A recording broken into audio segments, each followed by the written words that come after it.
Sankin Kotai, otherwise known as the Great Posse Migration. But to those who lack swagger, we call it the alternate attendance system. The Shogun's boyos need party juice, trademark, in Edo to keep from beefing up the Shogun. However, these samurai boys don't want this party juice, but are peer pressured by the big honcho.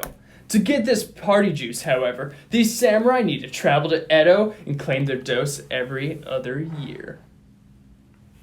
After the Japanese Hunger Games, District Tokugawa gained fat loot and ruled all of Japan. However, Tokugawa didn't want more salt to spark another Hunger Games, so he makes all the daimyo spend their dough to get them to party in Edo.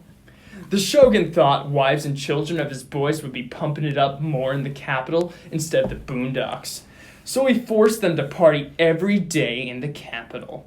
However, the big honcho himself was ratchet and thought, my boys can't overthrow their party king if I got their girls.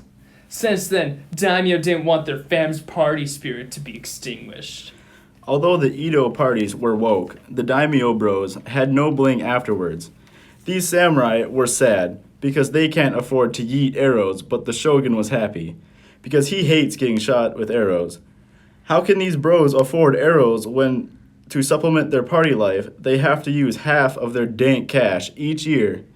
R.I.P. party bros. Because of the intensity of the Edo party, the national economy became swole. To get to Edo, the broskis found some Gucci inns consistently. Thus, Japan was like, yes, to the fat loot rolling in.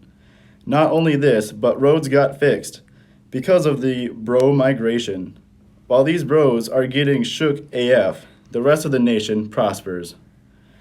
The party in Edo was cray-cray. Every other year, the frat boys wanted to share their epic tales of drinking, gambling, and hooking up with that hot shotty around the block. It was a cultural extravaganza.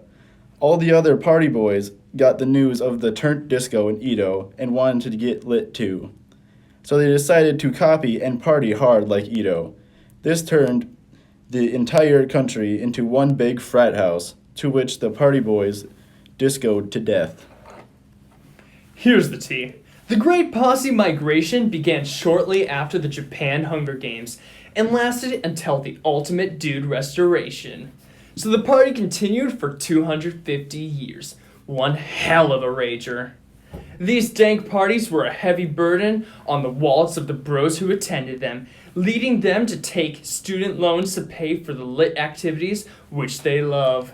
This era of party is a huge turning point for Japan as a whole and allows for different parties to take place in